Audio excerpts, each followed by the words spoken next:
Vou fechar os olhos para a gente fazer a prece inicial.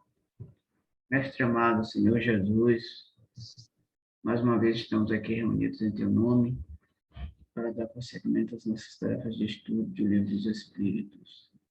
Agradecemos, Senhor, a Tua presença e a presença dos companheiros do alto que nos assistem nesse trabalho. Te rogamos, Senhor, que essa Tua maravilhosa assistência possa nos envolver. Todos nós aqui presentes, encarnados e desencarnados, também dos companheiros do grupo que não puderam chegar até aqui hoje. Que a Tua paz e a Tua bênção possam envolvê-los também, Senhor, fortalecê-los no Teu amor, na Tua paz, na Tua harmonia. Também, Senhor, olha pelo nosso planeta. Dá a esse planeta a força necessária para que ele possa sair o mais rápido possível deste problema. Sendo assim, Senhor, nesse estado de paz, harmonia e tranquilidade, temos a permissão para dar por iniciado o trabalho da noite, rogando que a Tua paz e a Tua bênção permaneçam conosco, hoje, agora, amanhã e sempre. Que assim seja. Muito bem. Então, vamos lá. Questão 554. Não pode aquele que, com ou sem razão, confia no que chama a virtude de um talismã, atrair um espírito por efeito mesmo dessa confiança, visto que, então, o que atua é o pensamento, não passando o talismã de um sinal que apenas lhe auxilia a concentração? Resposta: é verdade, mas da pureza da intenção e da elevação dos sentimentos depende a natureza do espírito que é atraído. Ora, raramente, aquele que seja bastante simplório para acreditar na virtude de um talismã deixará de colimar um fim mais material do que moral. Qualquer, porém, que seja o caso, essa crença denuncia uma inferioridade e uma fraqueza de ideias que favorecem a ação dos espíritos imperfeitos e escarninhos. Então, aquela história de talismã, de medalha, de fitazinha rolada no braço, e tal, aquilo é só, não tem validade nenhuma. O que vale é a intenção do sentimento na hora de solicitar a prece, na hora de pedir auxílio. Porque essa figazinha que muita gente carrega na bolsa, e que aquela fitazinha de Nosso Senhor do Bonfim, e o crucifixo pendurado no pescoço, né? Isso aí tudo é talismã, não funciona, não. O que funciona mesmo é a pureza de sentimento e a intenção da pessoa que está fazendo a prece ou coisa parecida. 555. Que sentido se deve dar ao qualitativo de feiticeiro? Resposta: aqueles a quem chamais feiticeiros são pessoas que, quando de boa fé, gozam de certas faculdades, como seja a força magnética ou a dupla vista. Então, como fazem coisas geralmente incompreensíveis, são tidas por dotadas de um poder sobrenatural. Os vossos lá sábios não têm passado, muitas vezes, por feiticeiros aos olhos dos ignorantes. Ou seja, aquele que tem um poder diferente, um poder magnético, um poder mais, entre aspas, sobrenatural, esses são taxados de feiticeiros. Por exemplo, o Chico tinha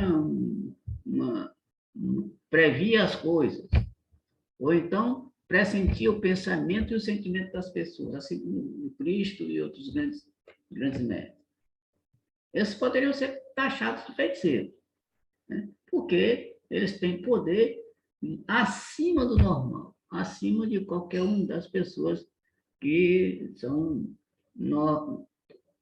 são chamadas de normais.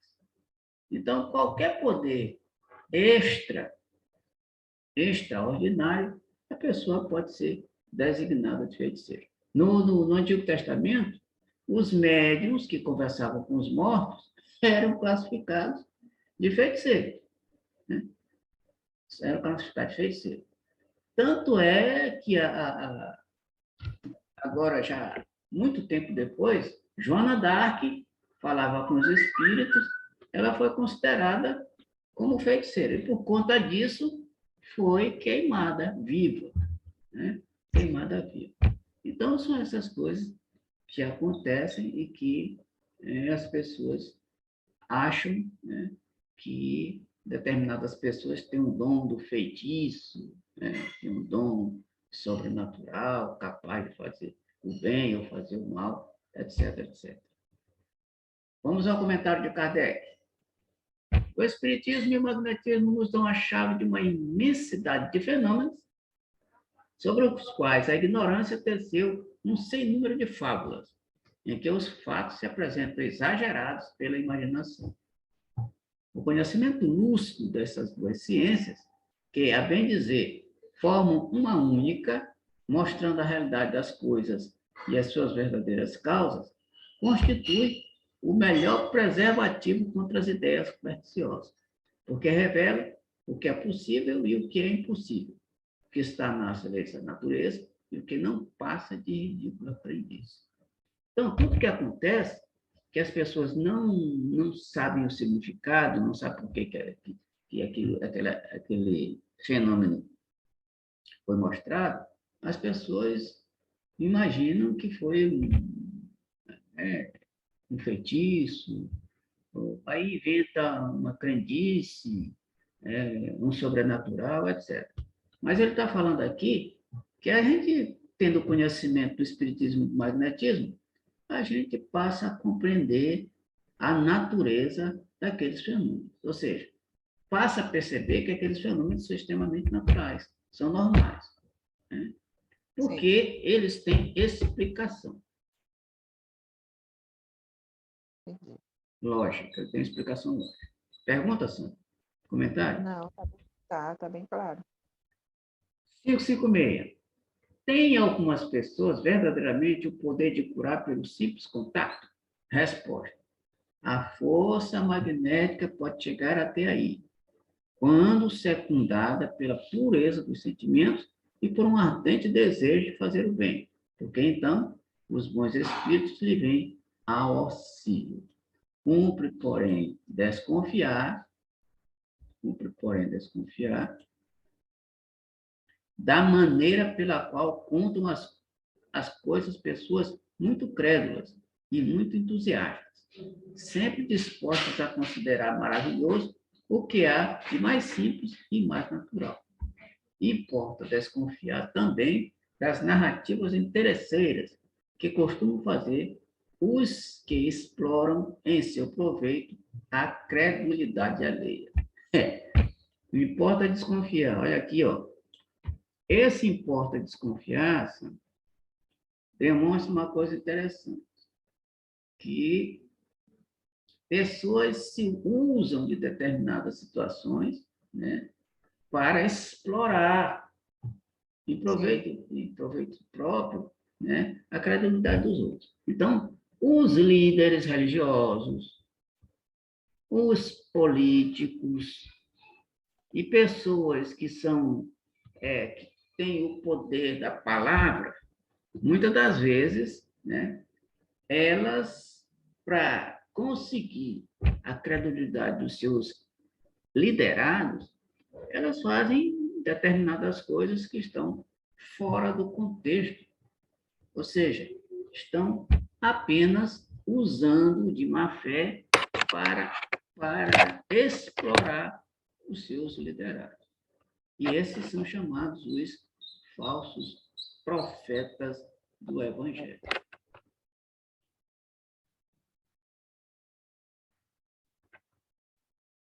Bênçãos e maldições.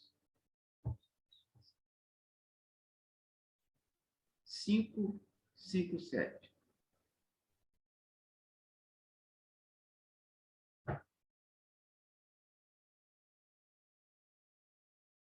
O Binho aqui saiu para mim, viu? Oi?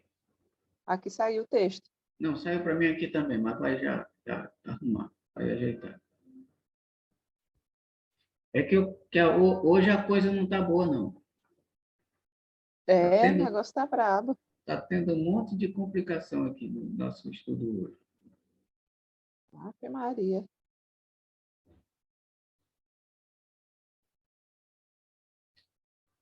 Pronto.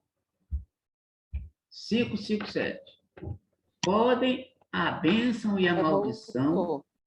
Voltou. Voltou. Podem a bênção e a maldição atrair o bem e o mal para aqueles sobre quem são lançadas? Resposta. Deus não escuta a maldição injusta e culpado perante ele se torna o que é profeta. Como temos os dois gênios opostos, o bem e o mal, pode a maldição exercer momentaneamente influência, mesmo sobre a matéria. Tal influência, porém, só se verifica por vontade de Deus como aumento de provas para aquele que é dela objeto. Além do mais,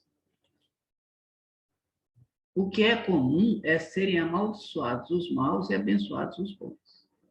Jamais a bênção e a maldição podem desviar da senda da justiça da providência, que nunca fere o maldito, senão quando o mal e cuja proteção não acoberta, senão aquele que a merece. Bom, então, olha só. Eu não sei se tu te lembras, a gente conversou a respeito de duas pessoas amigas minhas, né? Que uma foi na casa de um pai de santo e disse um monte de desaforo do pai de santo, lembra, né? Tá. Lembro. E que aí... Lembra que ficou a cadeirante, ficou a menina, a outra que ficou na cama, ficou de cama, acamada durante décadas, uns 20 anos ou mais. Né? Ou seja, pessoas fazendo mal para as outras. Olha só. Tudo isso é livre-arbítrio. A gente sabe disso. Sabe? Por exemplo, uma pessoa quer matar outra, ela planeja, programa, premedita, palavra mais certa é essa, premedita, até que ele consegue executar o seu objetivo. No caso essas maldições, que a gente já comentou, né? Desses dois casos, inclusive, que eu achei dois casos extremamente esquisitos, estranhos, mas de muita repercussão para a gente pensar e refletir sobre eles. É porque fulano de tal tem o poder magnético, como a gente já percebeu aqui no estudo do livro, tem um determinado poder magnético e usa deste poder magnético para atingir os seus inimigos. Por que Deus permite? Permitiu porque aquele que foi atingido merecia passar por determinada provação. Mas olha só, ele poderia fazer ou não fazer. Isso foi por conta do livre-arbítrio. Agora, como diz Jesus, é necessário que venha o escândalo, mas ai daquele por que venha esse escândalo. Ou seja, o escândalo deve vir, mas se alguém for o agente desse escândalo, provocar esse escândalo, então essa pessoa será cobrada de forma bem taxativa. Então, por que Deus permite isso? Deus permite porque essa pessoa precisava passar por uma determinada provação para liberar as suas culpas contra a lei divina. Então, mas e se essa pessoa não tivesse que passar por isso aí? Aí ela passaria por uma outra coisa. Por exemplo, uma doença, um acidente grave, qualquer coisa parecida. Mas ela deveria passar por uma prova, uma expiação bem complicada. Muito bem.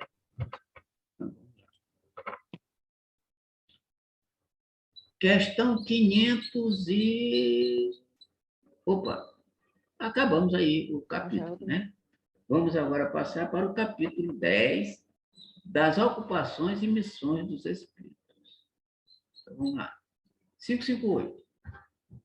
alguma outra coisa incumbe aos espíritos fazer que não seja melhorarem-se pessoalmente? Resposta: concorrem para a harmonia do universo, executando as vontades de Deus, cujos ministros eles são.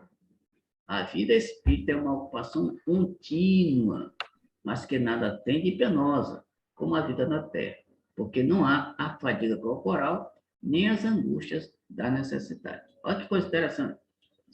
Então, Então, a gente vai a trabalho sempre, é trabalho aqui e trabalho lá.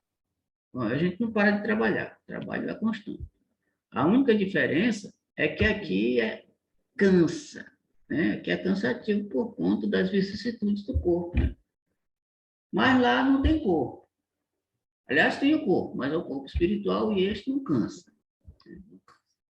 E se não cansa, o trabalho lá é muito mais interessante, tem energia suficiente, tem energia para dar e para vender, do lado de lá, e aí a gente trabalha com gosto, né? Nunca vai ficar cansado. E isso, a gente está falando aqui de espírito superior, porque espírito inferiorizado chega lá, aí vai ficar sofrendo determinadas situações, determinados locais em que se encontra, e aqui a gente está falando de espíritos um pouco mais evoluídos. Inclusive, ele está dizendo aqui, ministros de Deus, ou seja, aqueles em que são os braços direitos de Deus. E esses, como dizia Jesus, meu pai trabalha até hoje e eu também. Então, aquela história de dizer que Deus descansou no sétimo dia depois da criação é só, né, não procede, porque Deus trabalha constantemente, é incansável e não para nunca, não para nunca. Assim como nós também não paramos nunca, porque disse Jesus, eu trabalho até hoje e meu Pai também.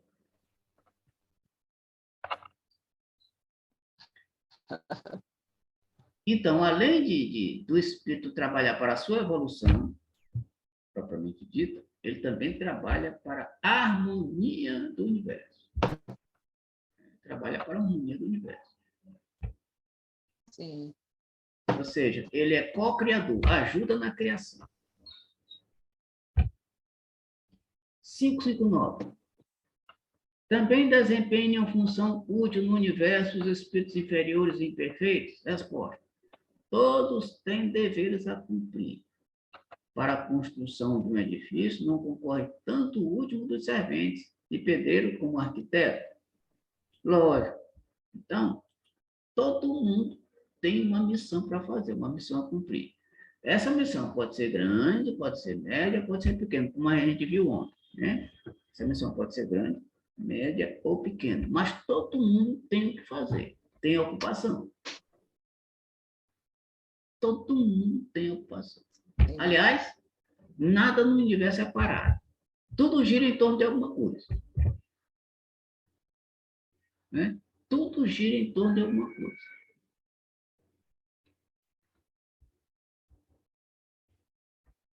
Perguntas, comentários? Essa outra questão me veio o que a gente estava falando antes, né? Acerca das maldições. Às vezes alguém tem que ser o agente para isso, para que a pessoa passe por determinadas experiências. Então, tanto o espírito bom quanto o ruim, ele é necessário para a evolução. Exato. Então, tem que passar. A evolução precisa passar por determinadas situações para evoluir, né? Provações, expiações e etc. 560. Tem atribuições especiais cada espírito? Resposta: todos temos que habitar em toda parte e adquirir o conhecimento de todas as coisas, presidindo sucessivamente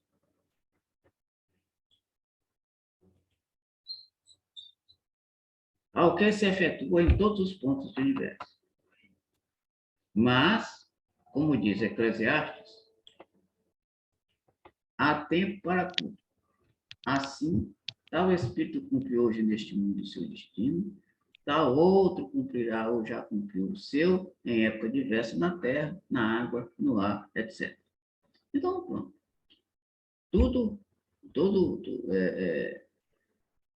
Nós temos que trabalhar em tudo quanto é campo. Né?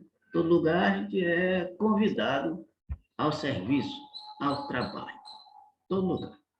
Tanto aqui, no plano material, no plano espiritual, no planeta, em outros planetas, em outros órgãos. Mas todo mundo é convidado a fazer alguma coisa. 561. São permanentes para cada um e estão nas atribuições exclusivas de certas classes as funções que os espíritos desempenham na ordem das coisas? Resposta. Todos têm que percorrer os diferentes graus da escala para se aperfeiçoar. Todos, indistintamente. Deus que é ajuda... justamente aquelas classes que a gente está vendo junto com a Ana, né? Isso. No estudo de ontem a gente viu aquelas classes, todas elas, né? A gente viu a classificação e o significado de cada uma delas e o que cada espírito faz naquela classe. Qual é o trabalho dele naquelas classes, naquelas divisões. Deus que é justo não poderia ter dado a uns a ciência sem trabalho, destinando outros só a adquirirem com esforço. Bom, então, como Deus não faz distinção, ele ama os filhos do mesmo jeito, ao contrário das mães dos pais da terra que amam filhos diferentemente. Mas Deus ama os filhos indiferentemente. Ou seja, Sim. cada um ele ama do mesmo jeito. Por isso, ele não tem privilégio, ele não dá privilégio para uns e para outros não. Ele ama todos do mesmo jeito. E para todos dá a mesma ou as mesmas oportunidades de crescimento. Porque o objetivo de Deus é que todas as suas criaturas se elevem, sejam perfeitas. Justamente para ajudarem ao trabalho da criação do universo. Isso. Comentários de Kardec a respeito da questão. É o que sucede entre os homens, onde ninguém chega ao supremo grau de perfeição, numa arte qualquer, sem que tenha adquirido os conhecimentos necessários, praticando os rudimentos dessa arte. Então, aqui o texto nos diz que todos vamos ter conhecimento de tudo. Aliás, nós temos esse conhecimento de tudo no nosso interior, só que em estado de semente. Né? Estado de semente. E nesse estado de semente, essa semente vai ser plantada, vai ser regada aos pouquinhos, e aí ela vai florescer, dar uma árvore grande, enorme, e depois essa árvore vai dar frutos, que são os grandes conhecimentos. Né? Então, nós conhecemos tudo, só que a gente precisa estar em estado latente em nós. Mas que nós temos o conhecimento, tudo temos. Por isso que Jesus diz assim, vós podeis fazer tudo o que eu faço, e ainda muito mais. A gente pode, só que está em estado latente e a gente não faz por quê? Porque a gente não tem a fé suficiente para fazer tudo aquilo que Jesus fazia. Não temos a fé suficiente. Aquele chamado grão de mostarda, a fé do tamanho do grão de mostarda. Né? Ainda não está desenvolvida em nós, né? Essa fé. 562. Já não tendo o que adquirir, os espíritos da ordem mais elevada se acham em repouso absoluto ou também lhes tocam ocupações? Resposta. Que quererias que fizessem na eternidade? A ociosidade eterna seria um eterno suplício. Isso aqui é diferente de outras religiões. Diga. Imagine que ele não fosse fazer nada. Pois é. Não tem como. Seria um martírio, uma tortura. A pessoa sem poder, sem fazer nada. Né? No eterno ócio, Pois é. é complicado. Então, quanto mais evoluído, mais trabalho. Muito mais trabalho. Diferentemente de outras religiões que dizem que, né, os anjos vão ficar eternamente em reverência a Deus, no céu, não sei o quê, né, só adorando, etc, etc. Totalmente diferente.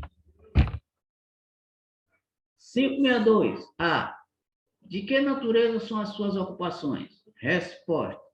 Receber diretamente as ordens de Deus, transmiti-las ao universo inteiro e velar por que sejam cumpridas.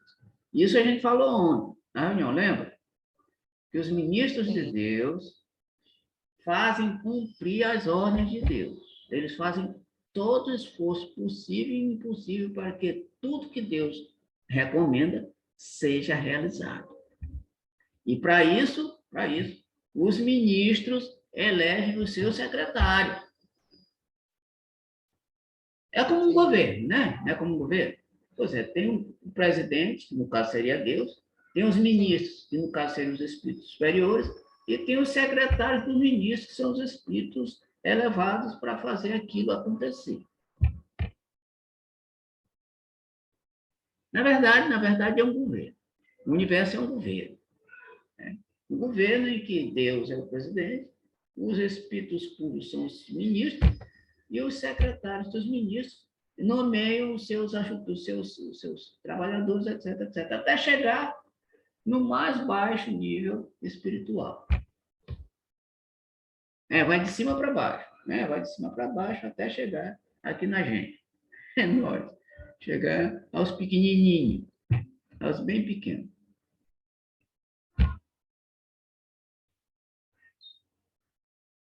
Cinco meia três. São incessantes as ocupações dos espíritos? Resposta. Incessantes sim. Atendendo-se a que sempre ativos são os seus pensamentos, porquanto vivem pelo pensamento. Importa, porém, não identifiqueis as ocupações dos espíritos com as ocupações materiais dos homens. Essa mesma atividade lhe constitui um gozo, pela consciência que tem de ser útil. É uma felicidade, né? É uma felicidade os espíritos trabalharem. Constitui uma felicidade. Toda atividade para eles é uma felicidade. Logo, eles seriam infelizes se ficassem parados o tempo todo.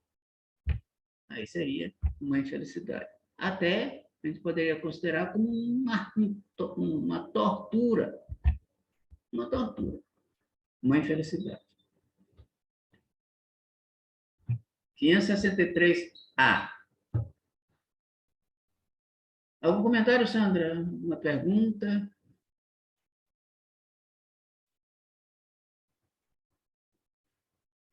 Não, está tudo bem claro. Essa parte é bem interessante, ela é bem clara. Concebe-se isto com relação aos bons espíritos. Dá-se-á, entretanto, o mesmo com os espíritos inferiores? Resposta.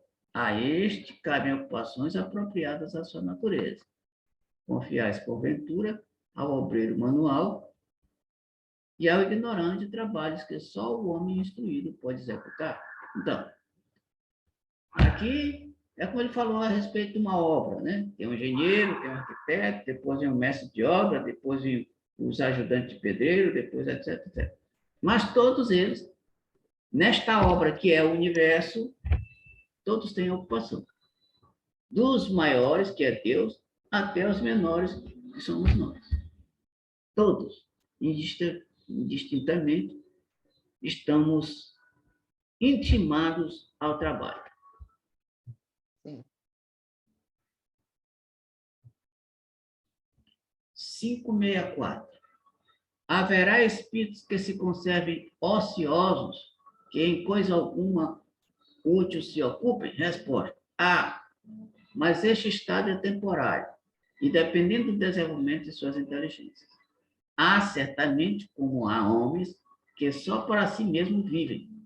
Pesa-lhes, porém, essa ociosidade e cedo ou tarde o desejo de progredir lhes faz necessária a atividade e felizes se sentirão por poderem tornar-se úteis.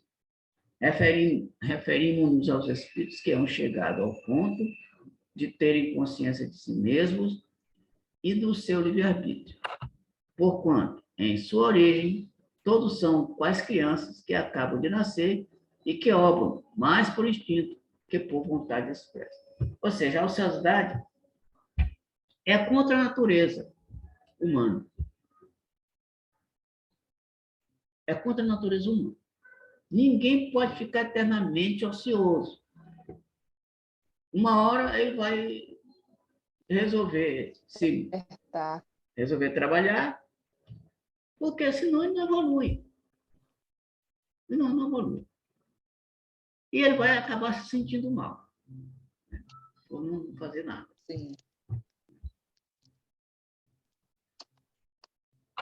565. Atentam os espíritos em nossos trabalhos de arte e por eles se interessam? Resposta. Atentam no que prove a elevação dos espíritos e seus progressos. Sim. Então, eles se afinizam conosco pelos nossos sentimentos, pelas nossas atividades. E eles se afinizam justamente para que eles evoluam também. Eles ajudam a nossa evolução e, por conta desse trabalho, nos ajudando, eles evoluem também. Entendi. Pergunta? Comentários? Está bem, claro. Tá bem. 566. Um espírito que haja cultivado na Terra uma especialidade artística, que tenha sido, por exemplo, pintor ou arquiteto, se interessa de preferência pelos trabalhos que constituíram objeto de sua predileção durante a vida? Resposta. Tudo se confunde no objetivo geral. Se for um espírito bom, esses trabalhos o interessarão na medida do ensejo que lhe proporcione de auxiliar as almas a se elevarem para Deus. Demais, esqueces que um espírito que cultivou certa arte na existência em que o conheceste, pode ter cultivado outra em anterior existência, pois que lhe cumpre saber tudo para ser perfeito. Assim, conforme o grau do seu adiantamento, pode suceder que nada seja para ele uma especialidade. Foi o que eu quis significar, dizendo que tudo se confunde num objetivo geral. Notai ainda o seguinte: o que no vosso mundo atrasado considerais sublime, não passa de infantilidade comparado ao que há em mundos mais adiantados. Como pretenderias que os espíritos que habitam esses mundos, onde existem artes que desconheceis, admirem o que, aos seus olhos, corresponde a trabalho de colegiais? Por isso, disse eu, atentam no que demonstre progresso. Tá, aquilo que interessa para o progresso deles, aí eles sim se envolvem. Né? Se ele, numa encarnação anterior, ele desenvolveu um trabalho, se identificou com aquele trabalho, quando ele passa por lá de lá, ele continua a se identificar com aquele trabalho. E ajuda a quem está envolvido com o trabalho em que ele gostava. Mas aí ele não precisa expor necessariamente tudo que ele aprendeu nas encarnações anteriores, não é isso? Não, ele só faz ajudar. Ele apresenta só o que ele precisa. Isso. Isso mesmo.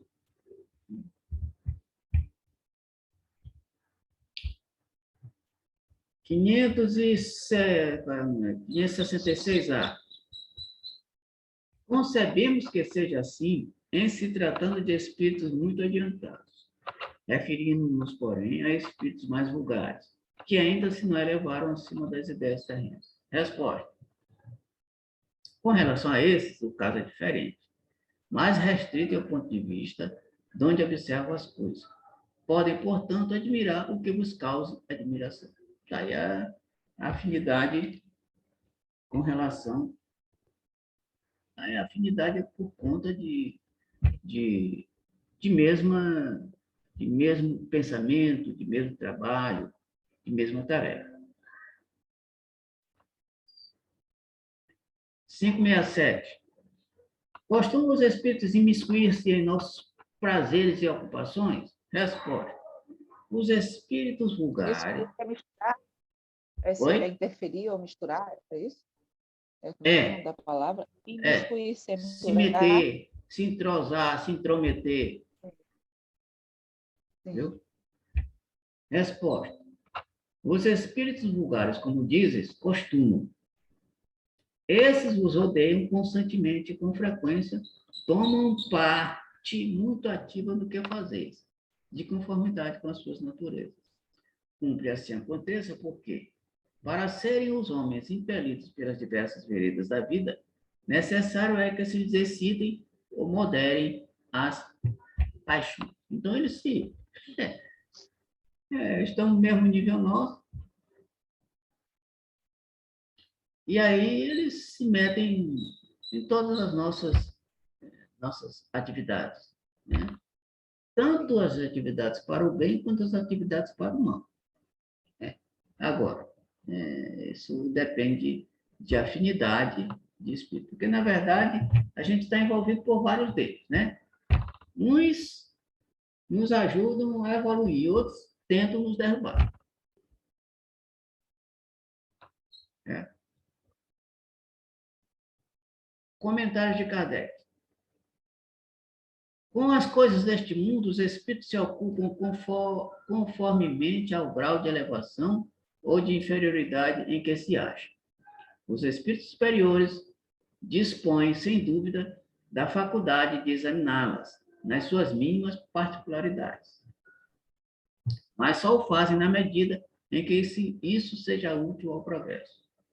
Unicamente, os espíritos inferiores ligam a essas coisas uma importância relativa às reminiscências que ainda conservam e às ideias materiais que ainda não se extinguiram neles.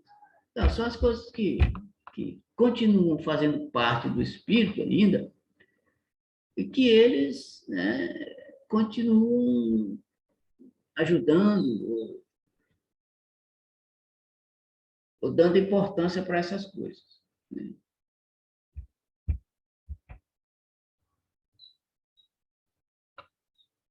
E se aproximam por conta dessa afinidade.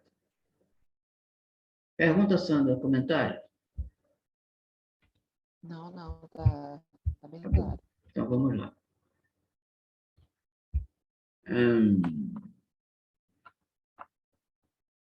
568. Os espíritos que têm missões a cumprir, as cumprem na erraticidade ou encarnados? Resposta. Podem tê-las num e no outro estado. Para certos espíritos errantes, é uma grande ocupação. Tá, então, tanto faz. Tanto faz como aqui, como lá, né? Para eles é uma ocupação útil, importante. O André Luiz, ele trabalhou bastante do lado de lá. Ainda Sim, trabalha, eu acredito. Não sei se ele encarnou já. sim. Trabalhou bastante do lado de lá. Não deixa de ser uma motivação para ele lá, né? Na missão, na verdade. É uma ocupação e uma missão, né? E, além do mais, essa ocupação, essa missão, ele veio trazer esclarecimento para nós do mundo espiritual, como é que funciona lá. Então, isso para ele é um mérito, Sim. né? É uma satisfação para ele e o mérito que ajuda ele a evoluir. Então, ele passa a distinguir, passa a entender o mecanismo da vida espiritual e, após entender o mecanismo dessa vida espiritual, ele traz esse conhecimento para cá, a fim que a gente também possa perceber aquilo que ele percebeu. 569. Em que consistem as missões de que podem ser encarregados os espíritos errantes? Resposta. São tão variadas que é impossível foram descrevê-las. Muitas há mesmo que não podeis compreender. Os espíritos executam as vontades de Deus e não vos é dado penetrar-lhes todos os desígnios. Pronto. Então, as missões são variadas, né? São variadas e até algumas que a gente não pode entender. E isso demonstra que eles estão executando a vontade do próprio Deus. Como a gente falou anteriormente, os espíritos fazem tudo para que essa vontade de Deus seja cumprida. Esta é a missão deles. Este é o trabalho deles. Explicação de Kardec, comentário. As missões dos espíritos têm sempre por objeto o bem. Quer como espíritos, quer como homens, são incumbidos de auxiliar o progresso da humanidade, dos povos ou dos indivíduos, dentro de um círculo de ideias mais ou menos amplas, mais ou menos especiais, e de velar pela execução de determinadas coisas. Alguns desempenham missões mais restritas e, de certo modo, pessoais ou inteiramente locais, como sejam assistir os enfermos, os agonizantes, os aflitos, velar por aqueles de quem se constituíram guias e protetores, dirigi-los, dando-lhes conselhos ou inspirando-lhes bons pensamentos. Pode dizer que há tantos gêneros de missões quantas as espécies de interesses a resguardar, assim no mundo físico como no mundo moral. O espírito se adianta conforme a maneira porque se desempenha na sua tarefa. Bom, aqui ele está só dizendo que porque nós somos sociáveis, o homem é um animal social, então a gente está em muito contato uns com os outros, ajudando-nos uns aos outros, para a própria evolução da humanidade e do planeta. Não é à toa que a gente está aglomerado o tempo todo. Esta aglomeração é necessária para a evolução e o adiantamento dos espíritos. Porque cada um vai ajudar o outro de per si. Cada um vai ajudar o outro nessa evolução, nessa elevação. Então, não tem jeito. É como se fosse tudo tivesse interligado, né? Com certeza. Exatamente. De certa forma, tudo está interligado. A minha vida está interligada com a tua, está interligada com a de pessoas que estão pelo trabalho, a tua família e tal. Aí acaba que vira uma rede. Uma rede de sintonia. Isso. Uma rede de sintonia.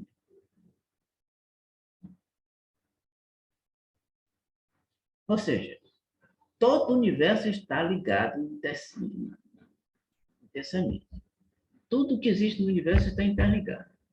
Uma tal de afinidade, de aproximação. 570. Os espíritos percebem sempre os desígnios que lhes compete executar? Resposta: não. Muitos há que são instrumentos cegos. Outros, porém, sabem muito bem com que fim atuam. Bom, os espíritos que são instrumentos cegos são espíritos inferiores. E outros sabem exatamente o que estão fazendo, o que vão fazer. Exemplo, os missionários, os grandes missionários, não arredavam o pé da sua missão, do seu objetivo. Acontecesse o que acontecesse na vida deles, o objetivo deles era aquele. E eles não paravam enquanto não atingissem os seus objetivos.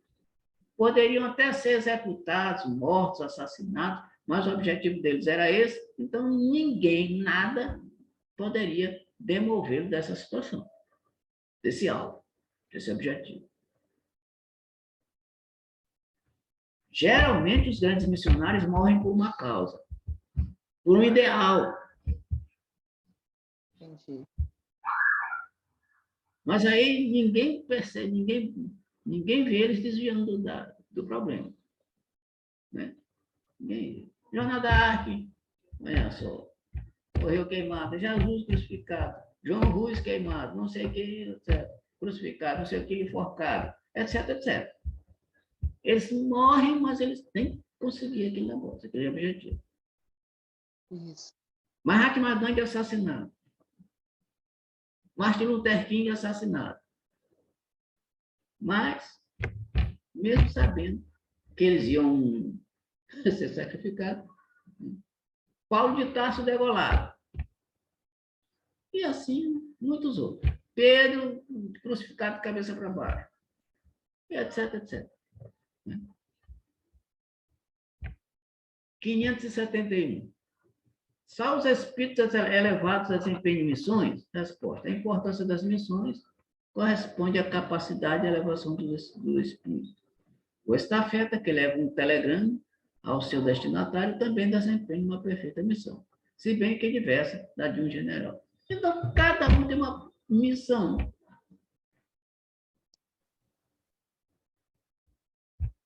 Uma missão. E essa missão é uma missão perfeita. Pode ser a mais simples tarefa, mas é uma missão. Sim. Levar a carta. Oi? E tem a sua devida importância. Isso. Tudo tem sua importância. Até o gari que passa na porta da gente levando lixo tem uma missão extremamente importante. Né? Uma missão extremamente importante. Logo, todas as missões são extremamente importantes, desde a maior até a mais simples, a mais humilde.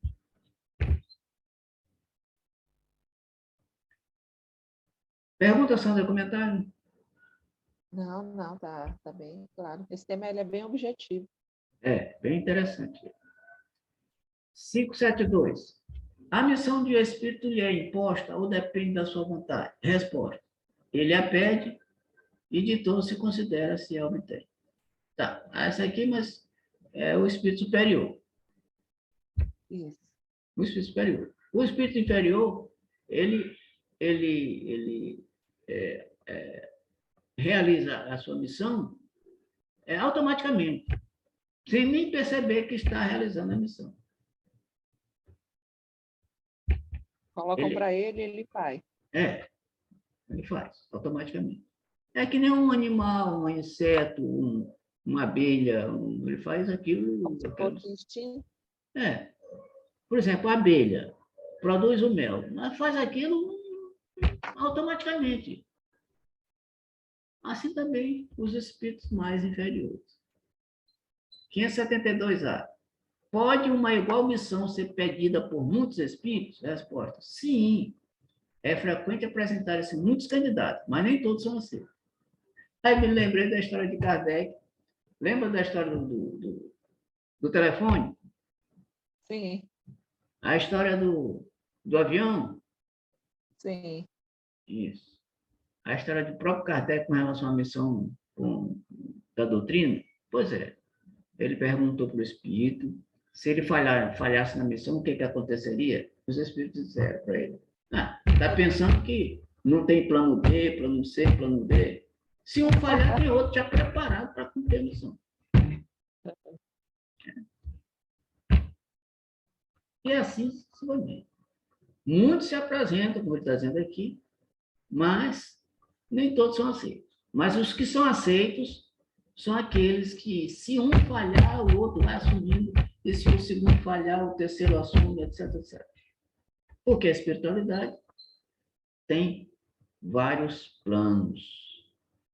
Porque se precisa ser realizado algo para a humanidade, isso vai ter que ser realizado. Aconteça o que acontecer. 573.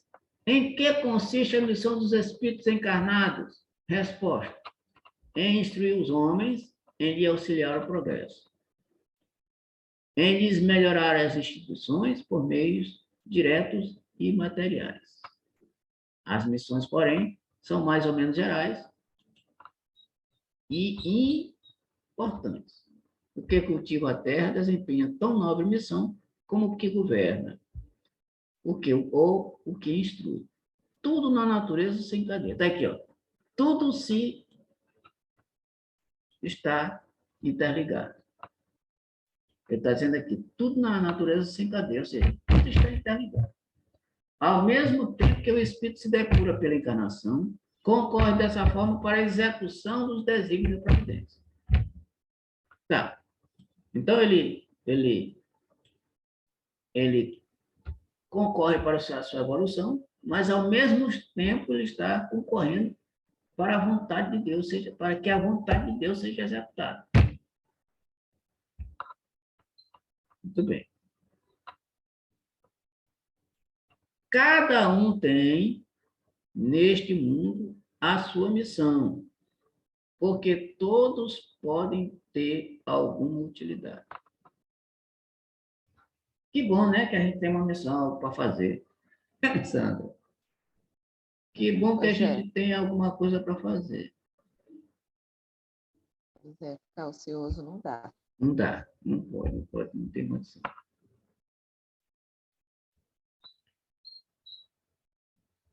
Perguntas, comentários? Não, está bem claro. Está bem claro. Então, vamos aqui. Estamos quase chegando aqui na hora. 574. Qual pode ser na Terra a missão das criaturas voluntariamente inúteis? Resposta. Há efetivamente pessoas que só para si mesmas vivem e que não sabem tornar-se úteis ao que quer que seja. São pobres seres dignos de compaixão, porquanto expiarão duramente sua voluntária inutilidade, começando-lhes muitas vezes, já neste mundo, o castigo pelo aborrecimento e pelo desgosto que a vida lhes causa. O ocioso acaba percebendo que a vida fica ele fica sem gosto pela vida. A gente só tem gosto pela vida quando a gente é ativo, trabalhador. Sim.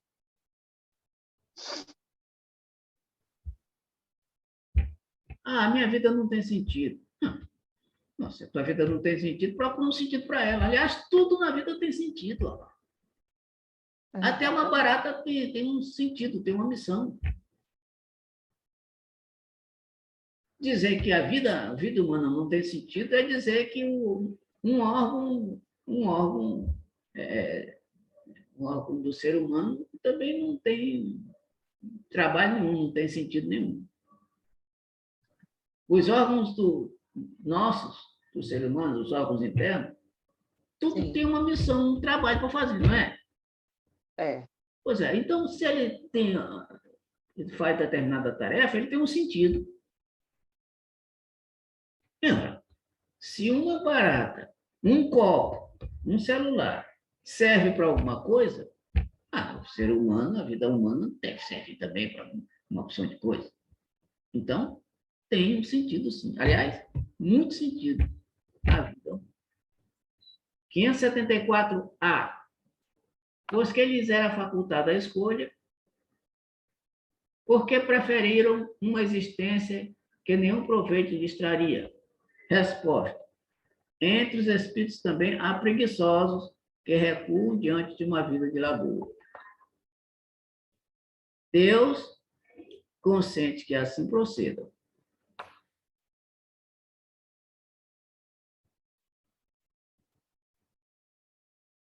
Mais tarde, compreenderão a própria custa os inconvenientes da inutilidade a que se votaram e serão os primeiros a pedir que se lhes conceda recuperar o tempo perdido. Eita coisa.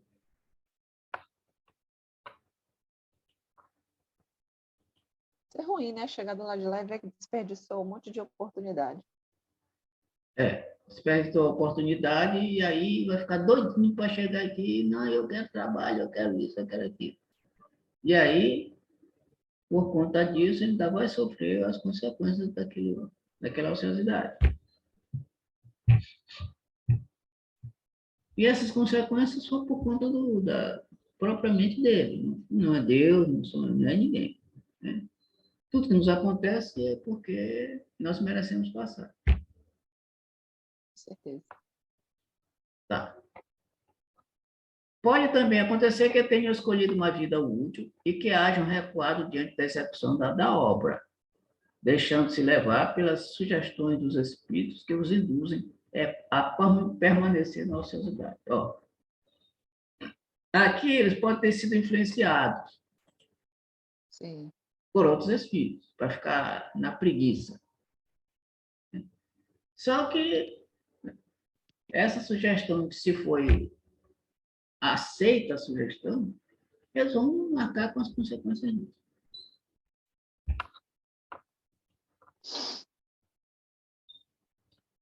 Cinco, 575. As ocupações comuns mais nos parecem deveres do que missões propriamente ditas. A missão, de acordo com a ideia a que esta palavra está associada, tem um caráter menos exclusivo, de importância, sobretudo, menos pessoal. Deste ponto de vista, como se pode reconhecer que o homem tem realmente na Terra uma determinada missão? Resposta: pelas grandes coisas que opera, pelos progressos cuja realização conduz seus semelhantes. Então, aqui ele mostra que a ajuda ao semelhante acelera esse progresso. Sim. Acelera esse progresso dele e também daquele que ele está ajudando. E por conta disso ele está cumprindo a designação divina de que ele tem uma tarefa a cumprir e essa tarefa é dada a ele por Deus a fim de que ele faça aquilo que foi determinado.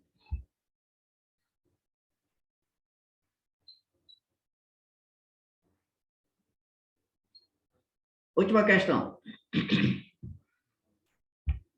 576. Foram predestinados a isso, antes de nascerem, os homens que trazem uma importante missão e dela têm conhecimento? Resposta: algumas vezes assim é. Quase sempre, porém, o ignoram. Baixando a terra, colimam um vago objetivo.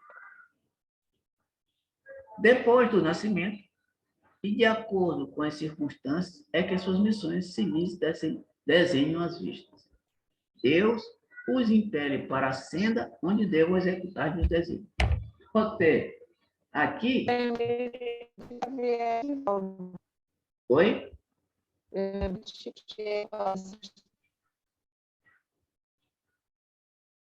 Não deu para entender.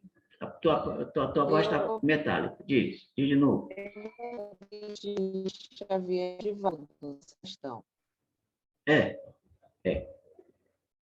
o seguinte, aqui o que eles estão dizendo é que para o cumprimento dessa missão que foi designada, Deus sempre leva a pessoa para aquele caminho,